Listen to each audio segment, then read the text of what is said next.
भारत को अपनी अर्थव्यवस्था को चलाना है तो उसके लिए भारत को हर साल अपने रिजर्व से ना बहुत बड़ा अमाउंट जो है यानी डॉलर जो है खपत करना पड़ता है, खर्च करना पड़ता है। और इस कारण से जो है भारत की सरकार हमेशा से परेशान रही है। तो भारत की सरकार ने इससे बचने के लिए तरह तरह के उपाय करने की कोशिश भी की। अब उसमें से क्या क्या उपाय कर सकते हैं सरकार? तो सरकार कह सकती है कि भाई जो खपत होता है जिसके कारण से ये डॉलर को खर्च करना पड़ता है उस खपत को कम किया जाए। जिसमें अभी अभी आपने कुछ दिन पहले सुना ही होगा, प्रधानमंत्री के द्वारा घोषणा किया गया था कि भाई आप लोग जो है सोना चांदी मत खरीदो, जिसमें डॉलर खर्च होता है उसको खपत कम कर दो। लेकिन सबसे अधिक खपत जो है ना, सोना चांदी को तो छोड़ दें, पेट्रोल पे खर्च होता है। आपको ईंधन पे सबसे ज़्यादा खर्च होता है।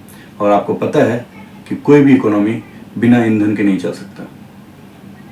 ईंधन का कीमत घटने और बढ़ने से जो है महंगाई घटती और बढ़ती है।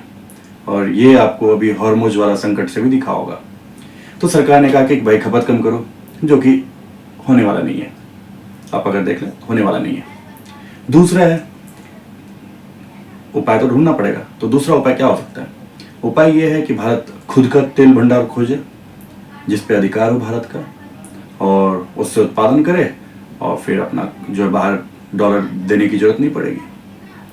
लेकिन इस प्रोसीजर में भी बहुत समय लगने वाला है। ये आसानी से नहीं आने वाला ये कि एक दिन में आज ढूंढ लिया कि यहाँ पे है, चलो ढूंढ लिया, अंडमान में मिल गया आपको। इसी तरह का आपको देखोगे पश्चिम बंगाल में मिल जा रहा है, राजस्थान में मिल जा रहा है। लेकिन ऐसा तो है नहीं कि मिल गया और आपने गया और कल ही निकालना शुरू कर दिया, भाई चलो तेल की कीमत कंट्रोल में आ गया। ऐसा तो नहीं हो सकता ना। तो उसमें एक लंबा समय लगने वाला है। मानो मिल भी गया है तो लंबा समय लगेगा। तो फिर तीसरा उपाय बचता है तत्कालिक उपाय, क्योंकि सरकार जो चल रही होती है ना उसे अभी कंट्रोल करना है, अपने अमाउंट को, अपने अकाउंट को उसे अभी कंट्रोल करना है। तो तत्कालिक उपाय निकालती है। तो तत्कालिक उपाय में क्या क्या हो सकता है? सबसे पहला तो हो सकता है कि भाई आप पेट्रोल की जगह कुछ ऐसी व्यवस्था करो जैसे इलेक्ट्रॉनिक वाहन। आप देखते हो कि इलेक्ट्रिक जितने भी हैं, जैसे ई रिक्शा, ई कार, बहुत सारे, सरकार इस पर बहुत सारा ध्यान फोकस भी कर रही है। और ये सही भी है, चलो ठीक है। हालांकि उसमें कोयला लगता है, लेकिन ठीक है, अब कुछ तो एक विकल्प दे रहे हो तो एक ऑप्शन है, अच्छा है। तेल की जगह इलेक्ट्रॉनिक जो है वाहनों पे आप उपयोग करो ज़्यादा से ज़्यादा, और उसका इस्तेमाल किया जाए। ट्रेन में तो देख लो, रेलवे का पूरा इलेक्ट्रिफिकेशन हो चुका है 100%। तो ये एक अच्छा माध्यम है सेकंड ऑप्शन के लिए, आपको पेट्रोल पे निर्भरता कम करने के लिए थोड़ा सा आप इस पे कम कर लेते हो। दूसरा, सरकार जो है हाइड्रोजन वाहन पे भी, मतलब हाइड्रोजन व्हीकल्स, अभी देखो ट्रेंड भी बन गया हाइड्रोजन का, तो एक ये भी है। तीसरा, बैलगाड़ी भी है, लेकिन ये आउटडेटेड है। बैलगाड़ी आप सब जगह लेके जा नहीं सकते, बैलगाड़ी नहीं चल सकता, टमटम नहीं चल सकता, तो ये तो आउटडेटेड है, तो इसे आप अभी 0 रखो। चौथा, जो अभी सबसे ज़्यादा विवादास्पद बना है वो है पेट्रोल में ब्लेंडिंग। अब पेट्रोल में ब्लेंडिंग क्या होता है पहले उसको समझते हैं। देखते हैं कि सबसे पहले गन्ने से कैसे एथेनॉल बनाया जाता है। सबसे पहले आपको पता है कि किसान गन्ने की खेती करता है। गन्ना जो है किसान चीनी मिल को बेचता है, जिससे चीनी बनाई जाती है। उसके बाद उससे जो चीनी बनाई जाती है उसके बाद उससे एक मोलासेस बचता है, जिसको गाढ़ा सीरा बोलते हैं।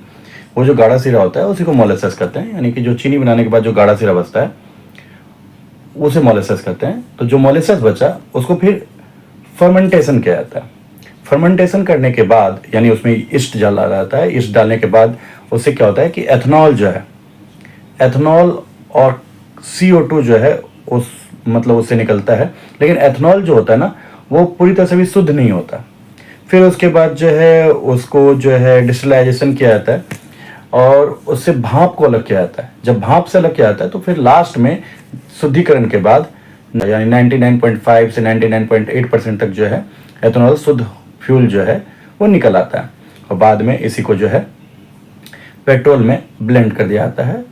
तो इस तरह से एथेनॉल बनता है, जो मैंने आपको अभी ये गन्ने से बताया।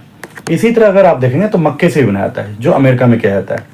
किसान मक्का उपजाता है, उसके बाद मक्के को साफ करके उसे पीसा जाता है, मिल में पीस दिया जाता है। फिर देखो प्रोसेस करीब करीब आगे से आपको जब ईस्ट को डालने तक जो है आगे, इससे आगे तक जो है, यानी कि आप देखेंगे वो एक ही प्रोसेस होगा। लेकिन उससे पहले का प्रोसेस मैं बताता हूँ कि गन्ना किसान उपजाएगा, उसे पीसा जाएगा, पीसने के बाद स्टार्च को ग्लूकोज में बदला जाता है, फिर ग्लूकोज को फिर यीस्ट डाल करके उससे एथेनॉल और CO2 को अलग किया जाता है। फिर जो एथेनॉल है उसको वही गर्म करके जो है शुद्ध किया जाता है, उससे भाप को अलग कर दिया जाता है और फिर 99.5% फिर से एथेनॉल बनता है, फिर मिला दिया जाता है। सीधा सीधे आप जानते हैं इसका उपयोग E10 E20 के तौर पे किया जाता है। वर्ल्ड लेवल पे E20 भी चल रहा है, ब्राज़ील में, अमेरिका में और भी देशों में। लेकिन इंडिया भी E20 के आसपास अपने आप को बता रहा है कि पहुंच चुका है। अब इसी में इसके मुख्य फायदे तो आपको पता ही हैं कि कच्चे तेल के आयात से निर्भरता घटती है, विदेशी मुद्रा की बचत होती है, प्रदूषण और कार्बन उत्सर्जन कम होता है।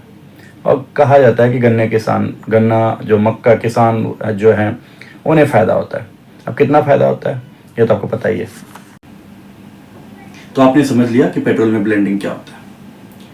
पेट्रोल में ब्लेंडिंग का अगर आप इतिहास को जाने ना कि इतिहास कैसा रहा है इसका, तो सबसे पहले जब तेल संकट पूरे विश्व में हुआ तो ब्राज़ील ने 1973 में एथेनॉल बनाना शुरू किया गन्ने से। और अभी आप देखेंगे कि वहाँ फ्लैक्स वाहन जो है बहुत मतलब सुचारू रूप से चल रहा है और अच्छे तरीके से चल रहा है वहाँ पे, मतलब आम बात है वहाँ पे फ्लैक्स वाहन का। और 80% जो है एथेनॉल वो अमेरिका और ब्राज़ील बना रहा है पूरे विश्व में। सबसे पहले ब्राज़ील ने आपको गन्ने से एथेनॉल बनाया, तो USA ने कहा भाई हम मक्के से बना लेते हैं, क्योंकि USA में मक्के ज़्यादा होता है। और इसी के कारण से जान भी रहे हो आप कि भारत और USA का जो ट्रेड डील है उसमें ये मक्का वाला जो है ना मामला अटका पड़ा है। और आप उसी मक्के से अमेरिका ने एथेनॉल बनाया और भारत को भी बेच रहा है। भारत बहुत बाद में आया है एथेनॉल वाले में, इस मामले में कि एथेनॉल वाले मामले में, ब्लेंडिंग वाले मामले में बाद में आते हैं। भारत सबसे पहला, अगर भारत में हिस्ट्री के हिसाब से देखोगे तो 2001 में इसे पायलट प्रोजेक्ट शुरू किया गया, यानी वाजपेयी जी के समय में। वाजपेयी जी ने सबसे पहले पायलट प्रोजेक्ट शुरू किया। 2003 में 5% ब्लेंडिंग की बात की गई, लेकिन 2013 तक बात इधर उधर चलते चलते सरकार के द्वारा कि अच्छा अभी नहीं हो सकता है, प्रोसेस नहीं हो सकता, ये हो सकता है, ये दिक्कत है, वो प्रॉब्लम है, इसमें चलता है। 2014 के बाद जब से मोदी गवर्नमेंट आई तो इसमें कुछ नीति में बड़े बदलाव किए गए और इस बदलाव के बाद कुछ निर्धारण किया गया कि एक समय डिसाइड किया गया कि भाई हम इस समय में इतना % ले जाएंगे और इसे 2025-2030 तक जो है इसे 20% तक ले जाएंगे, E20 तक ले जाएंगे, जो ब्राज़ील में आम बात है। तो सबसे पहले कहा गया कि 2022 तक में 10% का लक्ष्य जो समय से पहले हासिल कर लिया गया, जो सरकार कहती है कि 10% हमने प्राप्त कर लिया E10 के द्वारा। और 2025 आते आते 20% लक्ष्य के करीब अपने आप को घोषित सरकार ने कर दिया, जो आप ग्राफ में देख सकते हो। 20% आपको दिख रहा होगा कि 20% के आसपास कितना तेज मूवमेंट आया है। तो ये तो एकदम सीधी सी बात है कि ऐसे ऐसे हिस्ट्री रही है। लेकिन अभी इस पे बात क्यों की जा रही है, अभी हम इस पे बात क्यों कर रहे हैं? तो वीडियो आप देख पा रहे हो कि नए नए वीडियो आपको सोशल मीडिया पे आपको दिख रहा है। अभी आपको गडकरी जी का ये पूरा का पूरा वीडियो दिख रहा है कि गडकरी जी अपनी जो सफाई देते फिर रहे हैं। तो आपको भी गडकरी जी सफाई क्यों दे रहे हैं? वो तो पथ परिवहन मंत्रालय में है ना, रोड बनाने वाले रोड मंत्री है, तो वो पेट्रोल पे सफाई दे रहे हैं, एथेनॉल पे सफाई दे रहे हैं। हाँ, ये सच है कि वो हैं तो पथ परिवहन मंत्रालय में, लेकिन सफाई वो दे रहे हैं एथेनॉल पेट्रोल पे, जो पेट्रोल मंत्रालय नहीं दे रही।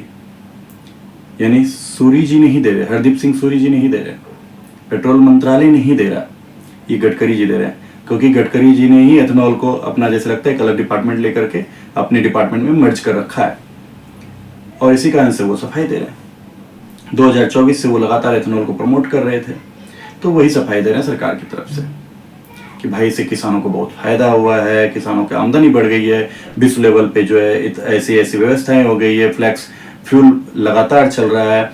और हमने भी तो कहाँ कुछ किया है, हमने भी तो मतलब इसके लिए बहुत सारी टोयोटा और बहुत सारी कंपनियों का जो है, मारुति है या फिर और भी कंपनियां हैं, उन्होंने इसके हिसाब से अपनी जो इंजन भी बदल लिया है।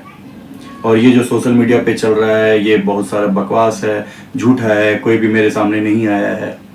कहाँ न्यूज़ प्रिंट मीडिया या इलेक्ट्रॉनिक मीडिया में कहाँ छपा है, ये सभी बातें वो अपनी तरफ से सफाई में कर रहे हैं। ये आप पूरा का पूरा देख सकते हो, कहीं पे भी यूट्यूब पे आपको खुलेआम मिल जाएगा, उनका वीडियो सर्च कर सकते हो। लेकिन इसी बात पे हम बात करेंगे, और जो आम जनता कर रही है, जो लोग के जो वीडियो आ रहे हैं कि भाई कहीं पे दिखा जा रहा है कि भाई गाड़ी जो है अच्छी खासी गाड़ी, महंगी गाड़ी, जो कहीं पे अचानक से रुक जा रहा है, वो चल ही नहीं पा रहा, उसका इंजन खराब हो जा रहा है। कहीं लोग जो है आपको दिखाएंगे कि भाई पहले गडकरी से पहले कैसा था पेट्रोल, अभी कैसा पेट्रोल हो रहा है। तो ये सब क्या चल रहा है, कुछ स्थिति कुछ समझ में नहीं आ रही। तो उस पर सबसे पहले हम बात करते हैं। सबसे पहले हम किसानों की बात करते हैं। गडकरी जी ने किसानों के फायदे की बात की, तो उसी पर हम लोग बात कर लेते हैं। सबसे पहले किसानों से बात करते हैं। तो आपने ये तो समझ लिया कि एथेनॉल बनता कैसे है, कि किसान जो है चीनी मिल को देता है। तो आपको पता ही है, किसान पहले गन्ना या मक्का उपजाएगा, उसे चीनी मिल वाले को देगा, चीनी मिल जो है उसे एथेनॉल बनाएगा, तेल कंपनी को बेचेगा। तेल कंपनी को बेचेगा तो तेल कंपनी इसका पैसा किसे देगा? एथेनॉल बनाने वाले को। एथेनॉल बना कौन रहा है? चीनी मिल। तो पैसा तो चीनी मिल के पास है। तो क्या चीनी मिल सरकार के हिसाब से अगर किसानों को फायदा मिल रहा है, तो इसका मतलब चीनी मिल जो है उस पैसे को ट्रांसफर कर रही है किसानों को? नहीं, बिल्कुल नहीं। चीनी मिल के पास ये पैसे आ रहे हैं, और सरकार के हिसाब से, सरकार का तर्क है कि पहले क्या हुआ करता था कि जब गन्ना किसान उपजाया करते थे और उसे जब चीनी मिल को बेचा जाता था, तो चीनी की कीमत में उतार चढ़ाव के कारण चीनी मिल वाले को नुकसान हो जाया करता था, और वो पैसे सही समय पर गन्ना किसान को नहीं दे पाता था। इससे गन्ना किसान का पैसा फंसा रहता था, ये उन्हें नुकसान था। अब क्या स्थिति हो गई है? अब एथेनॉल बनाने के कारण चीनी मिल वालों के पास पैसे लगातार आ रहे हैं। इस कारण से वो अपने पैसे को ट्रांसफर कर पा रहा है। जो गन्ना किसान वाले का कुल लागत होता था, जो उनका रियल आमदनी है, मतलब जो गन्ना बेचने के बाद जो उन्हें आमदनी प्राप्त होने वाला है, जो मूल आमदनी है, वो पैसा, यानी कि उनका अपना पैसा, अधिक नहीं, बोनस नहीं, जो उनका अपना पैसा है, वो पैसा उन्हें मिल जा रहा है समय पे। तो ये आमदनी है सरकार के हिसाब से। अब आप सोच सकते हैं कि किस तरह की आमदनी है। तो किसान को नहीं, चीनी मिलों को फायदा है, पहली बात तो इसमें जो सरकार का तर्क है उसे मेरे हिसाब से तो मैं सही नहीं मान रहा। आप क्या सोचते हो उस पर आप बता सकते हो। तो हम इससे आगे चलते हैं, चलिए चीनी मिल से आगे चलते हैं, सरकार के मामले को लेकर चलते हैं, गडकरी जी की बात को लेकर चलते हैं। क्योंकि गडकरी जी एथेनॉल पे बात करें तो गडकरी जी की बात को लेकर चलते हैं आगे। वो कह रहे हैं कि भाई साहब हम E20 ले आए हैं, E10 ले आए हैं, E10 ले आए हैं, और जनता जो कह रही है कि भाई आप जो पेट्रोल दे रहे हो उसमें मिलावट हो रहा है, कैसा मिलावट हो रहा है, क्या हो रहा है कि हमारा इंजन जो है खराब हो जा रहा है।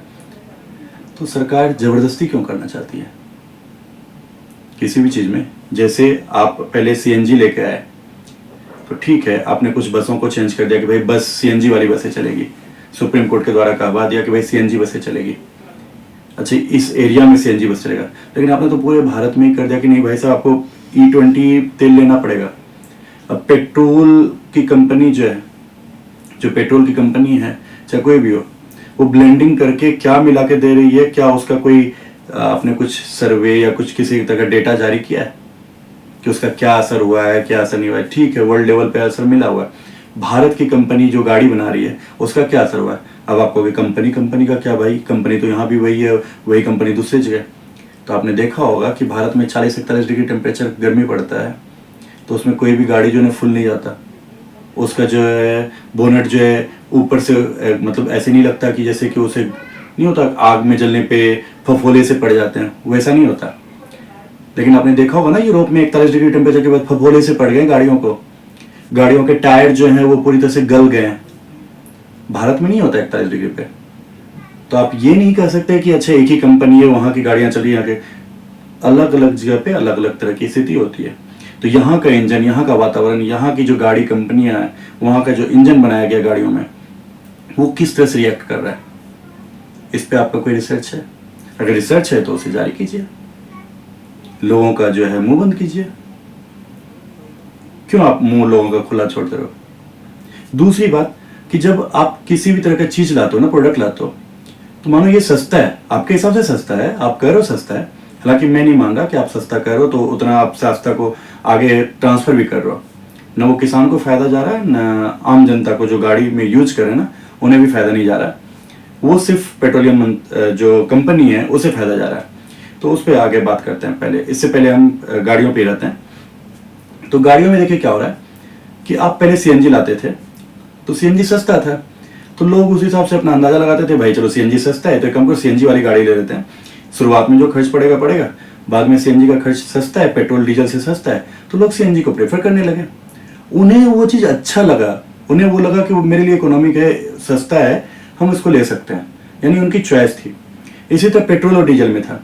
पहले जब डीजल सस्ता था, पेट्रोल महंगा था, तो लोग कहते थे भाई डीजल सस्ता है, पेट्रोल महंगा है, तो एक हमको शुरुआत में गाड़ी की कीमत ज़्यादा होगी, लेकिन हम डीजल लेकर के चला सकते हैं। डीजल की गाड़ी शुरुआत में महंगा होगा, लेकिन बाद में हमारे लिए सस्ता पड़ेगा। तो उस हिसाब से लोग अपने अपने हिसाब से पेट्रोल और डीजल की गाड़ियाँ लेते थे। पेट्रोल पंप पे भी जाते हैं तो वहाँ पे एक डीजल का लगा रहता है कि भाई ये यहाँ पे डीजल मिलेगा, यहाँ पे पेट्रोल मिलेगा, यहाँ सीएनजी मिलेगा। अब पेट्रोल लेने वाली गाड़ी जो है सीएनजी जाके तो नहीं भरा सकती ना, या पेट्रोल लेने वाली गाड़ी डीजल तो नहीं ले सकती ना, डीजल तो नहीं भराता। तो आप E20 के लिए अलग से क्यों नहीं बना देते कि भाई साहब जिसकी गाड़ी में E20 भराना है वो अपनी गाड़ी के हिसाब से, गाड़ी अगर उसका E20 वाला है, उसे E20 पसंद है, वो सस्ता है या उसके लिए अच्छा है, बेनिफिशियल है, वो अपने हिसाब से सोचेगा ना। आप उसे जबरदस्ती क्यों करो कि पेट्रोल में भी डाल दो E20, भाई सीएनजी में डाल दो, कहाँ कहाँ डाल दो, जहाँ डालना है डाल दो, जबरदस्ती क्यों? ये सरकार का एक गलत पॉलिसी है। अगर कोई भी, चाहे वो पेट्रोलियम मंत्रालय हो या फिर गडकरी जी हो, कोई भी हो, ये जनता को जबरदस्ती, ये तानाशाही तरह की एक बात सी हो जाती है कि भाई आपको जबरदस्ती ये चीज़ यूज करना होगा। और आप लोग किस तरह से गाड़ी खरीदते हैं या कुछ भी सामान खरीद रहे हैं, वो उसको नुकसान क्या हो रहा है, इस पर तो आपने रिसर्च ही नहीं निकाला है। बाद में आप जो है कोर्ट में जाओगे, कोर्ट में केस होगा तो आप मुकर जाते हो कि हमने किसी को जबरदस्ती थोड़ी कहा है, वो यूज कर रहे हैं। ऐसा आपने पेट्रोल को लगा दिया है आपने, अच्छा ये कैसे आपने सोच लिया कि पेट्रोल जहाँ पे बिक रहा है वो सही बेच रहा होगा? क्योंकि लोगों को पता ही नहीं है कि पेट्रोल का कलर क्या होता है, उसमें क्या मिला है क्या नहीं मिला है, मिलने के बाद उसका रिएक्शन क्या होता है, कोई आइडिया नहीं है लोगों को, कोई रिसर्च नहीं है। अब आप ये तो जानते हो ना, पेट्रोल में जब पेट्रोल लेने जाते हैं तो कई जगह पे आपने सुना होगा कि भाई पैसा ज़्यादा ले लिया, कम भर दिया, तो कभी ये ले लिया, यानी कि आप देखते हो बेईमानी आम सी बात होती है।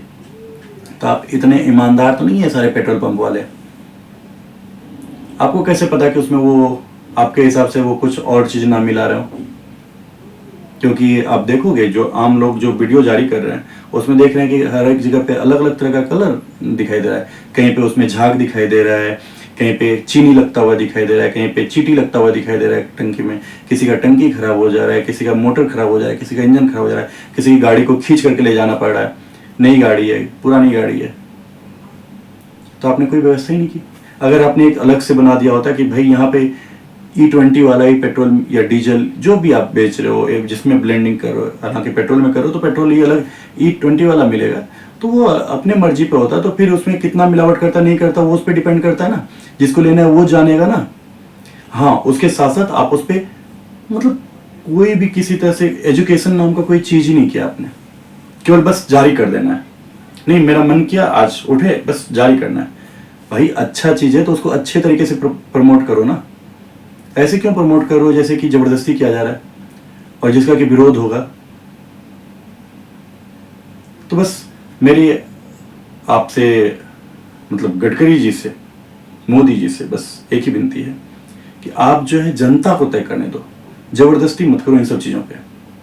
आप किसी भी डिसीजन को लेते हो तो जनता को दो ना डिसाइड करने के लिए। जनता को यूज करना है तो जनता डिसाइड करेगी ना। अब मुझे क्या खाना है आप ये डिसाइड तो नहीं कर सकते ना भाई जबरदस्ती कि भाई आपको यही खाना पड़ेगा, बस यही थाली है, यही थाली से खाना है आपको। मैं डिसाइड करूंगा, मुझे भूख लगी मैं खाऊंगा, मुझे थाली में से जो पसंद आएगा खाऊंगा, नहीं पसंद आएगा नहीं खाऊंगा। मुझे क्या पहनना है वो मैं चॉइस करूंगा ना, आप तो चॉइस नहीं करोगे ना। हाँ, आप ऑप्शन मुझे दे दोगे, भाई हमारे पास इतना इतना चीज आ सकता है, ये चीज है, इसमें से कोई चीज आपको पसंद है तो आप ले सकते हो। आप उस हिसाब से लोग करेंगे, आप किसी के साथ जबरदस्ती नहीं कर सकते।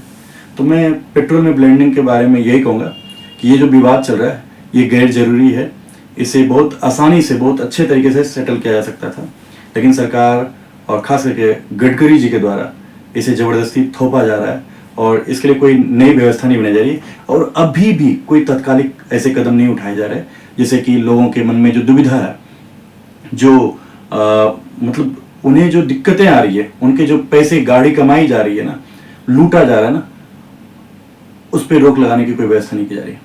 और साथ ही जो झूठा आप जो कह रहे हो ना कि किसानों को फायदा हो रहा है, किसानों को फायदा आमदनी से नहीं हो रहा, बस फायदा ये हो रहा है कि उनके पैसे सही समय पे मिल जा रहा है और कुछ नहीं हो रहा।